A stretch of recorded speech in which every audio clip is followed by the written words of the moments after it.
There's a lot of heroes out there. Tim Tebow is one of my personal heroes. I saw that he spoke down in Texas, and I believe 15 to 20,000 people came out to hear Tim Tebow's testimony. And I have a lot of people that are heroes in my life, people that I look up to and I love and I appreciate. But I got to tell you, sitting in studio with us is one of our ex-Marines and former Marine, not ex. There's no such thing as an ex-Marine. That's right, Derek. That's right. That's what I mean. We have several Marines at the Summit Church, and so I'll be getting email all night long saying there's no such thing as that.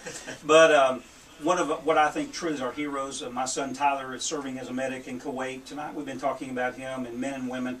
But I'll tell you, Derek has accomplished some things that very few people in the military have even accomplished. He's been through some real struggles in his life. And I read in the front page of the Wichita Eagle about Derek and Derek Waldon and what had happened in his life. He had received a reconnaissance paddle, served as a reconnaissance Marine, which is not an easy achievement. These are the best of the best, to be very honest with you.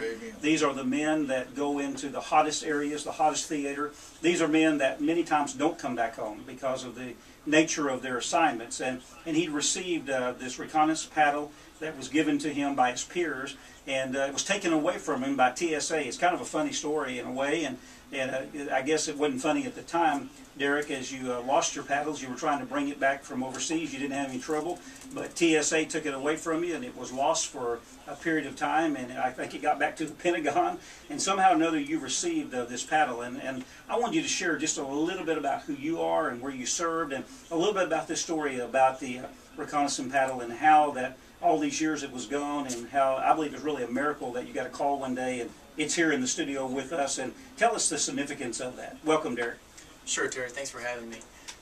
First off, just a couple clarifications. I'm not sure if it went to the Pentagon. In fact, it probably did not, but certainly probably a warehouse, and eventually made its way to Camp Pendleton. So well, that's kind of where the second I said part the of the Pentagon story was. began. I'd read different things. Of course, you hear so many things. But how long was the paddle gone? Almost 4 years. 4 years. Had you given up hope that it was gone forever, or did you think that it would come back to you? Yeah, I waited for a while. I was optimistic, but eventually just had to cut my hope of that one and just move on. Well, I'm sitting here in studio looking at this paddle. What is the significance of that? And don't be humble on this show, because the people that are listening to us tonight love and appreciate our military, and they've been so excited, by the way, to have you here. I know I announced it at church this morning, and so many people couldn't wait to hear. So we don't want you to be humble tonight. Tell us how you earned that paddle, because not very many people get that. What does it mean to you, Derek? What is the meaning to you? Sure. Well, just to start off, just being in the reconnaissance community, it's been a great honor, tremendous pleasure for me to serve along the company of those. Is that like special forces, or? Yeah, and it's only been recently that the Marine reconnaissance community has been included into the special operations community, and actually they have MARSOC they're standing up right now. But as far as the reconnaissance paddle, it is really steeped in tradition. It comes actually from our raiders in the World War II era, and during those days they had a paddle they issued them, and they carried that paddle throughout all of their training. And if you think about it, if you're on the Zodiac and if you're all alone on that boat, that paddle is really one of your lifelines. And if you lose that, you may not be getting back to the base or to the shore. Is that where it says up the creek without a paddle? Yeah, you can say that. So that's where it comes from. We kind of progress from the paddle, and we don't get issued a paddle anymore, but we do get issued ropes, and so we wear those on our shoulders to kind of signify that we're going through the reconnaissance indoctrination program.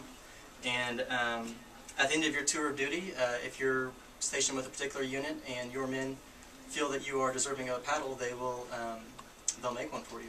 Wow! So they actually make this paddle and basically vote for you to receive it.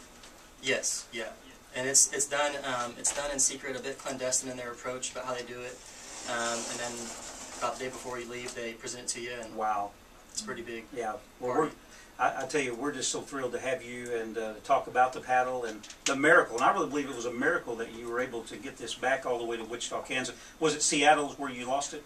Yes, in Seattle. Yeah. You still love the TSA? Oh yeah, gotta love them.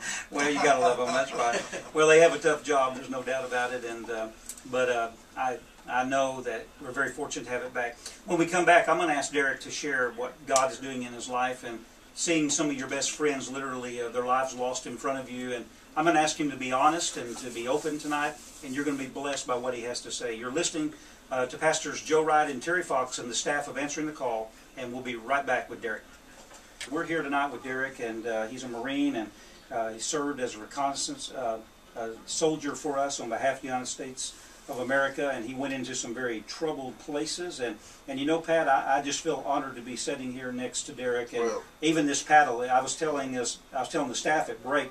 It's one thing I know you're listening to us talking about this paddle and the significance of your peers choosing and voting to give you that paddle, and what it means. It means that you've gone beyond the call of duty. It means that you held your post well. It means they trusted you and they believed in you.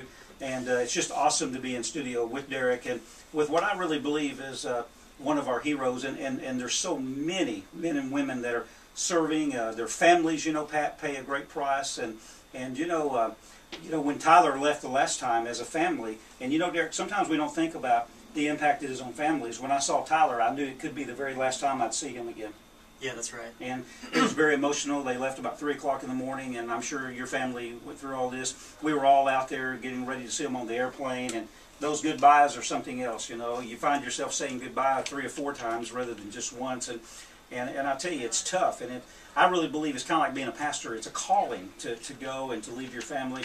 How did you handle all that? Because I know you went into some of the hottest part of theater. If you can tonight, you might tell our listeners kind of where you served and what your job was, and maybe how it impacted you and your wife tonight. Sure, and I'll just start by saying I think that actually it may be more challenging for the families that are left behind while the Marines and soldiers and our military goes off to war, because we're surrounded by our peers and a great support group, and all of our families have that. I mean, the adrenaline's flowing, you're ready to go do what you've been training to do. Oh yeah, and then, I mean, you're with your brothers, you have tremendous support, so we're taken care of, we're occupied, we're our mind's on the mission, but it may not be the same for our families back home. And I guess, probably, Derek, and maybe you can comment on this, mentally, when you serve in Special Forces or really anywhere in the military, we had lunch today with a family who lost their nephew, and it was very emotional as we talked about it, how they had to plan the funeral for him. He was a gunner and was hit by a bomb and lost his life. He was 20 years old, and how his mother is still in denial. In fact, she's just now beginning to realize that he's been gone for a couple of years, but until recently she's just been telling everybody, oh, he's fine and he's coming home soon, not wanting to face the reality that when you go over there, is there a mental state in your mind? I mean, do you make up your mind that if you're going to go do this job, there's really a chance you may not come home? Yes, I think all of us have to come to a point where we acknowledge that. You know, certainly with our emotions, sometimes they're better than other times as far as our security and our anxiety goes. But yeah, that's something that all of us have to deal with over there. Tell us your journey. Where did you serve in, and what kind of job did you do? Okay, yeah, I'll just kind of give a brief background about myself. Born in Wichita, raised east of there in Towanda, Kansas, if anyone knows where that's at. Hey, we heard about Towanda and the tornado last night. That's so. right. Yeah. Graduated from Circle 2004. Enjoyed my summer. Went on to join the Marine Corps. After that, went to Camp Pendleton. When you were growing up as a little boy, did you want to be in the military, or when did this process start for you, when you said, I'm going to go be a real soldier? Yeah, well, you know, actually, I think I started off wanting to be a pilot, and I'm sure people are familiar with Top Gun. I had every word of that memorized. Oh, we all love Top Gun. Tom Cruise, and oh, yeah. That was a powerful movie, by the way. Great recruiting tool. I didn't know you was old enough to even watch Top Gun, but anyway. Yeah, so I eventually found that, but you know, around high school, kind of developed an interest in the Marines. I had a bit of an ego, and so, you know, the Marines are Does that help you to get a little bit of ego to be a Marine? Yeah, I mean, well... The ones I know, I would say into that. I'm just asking. We'll just say confidence. Yeah, confidence. But it's more than that. That's part of it. But I'm going to tell you something. When you go to boot camp, they have what they call Hell Week, or a period of time that they compare it to hell, which probably is pretty accurate. But when you go in Special Forces and to be a reconnaissance, I mean, you go into a different level of training. Is that right? Sure, yeah. I'll kind of develop the chronology here. Okay, so you go through boot camp. After boot camp, you'll go to SOI, which is the School of Infantry, 2-month course to basically become an 0311, which is what the MOS is for riflemen.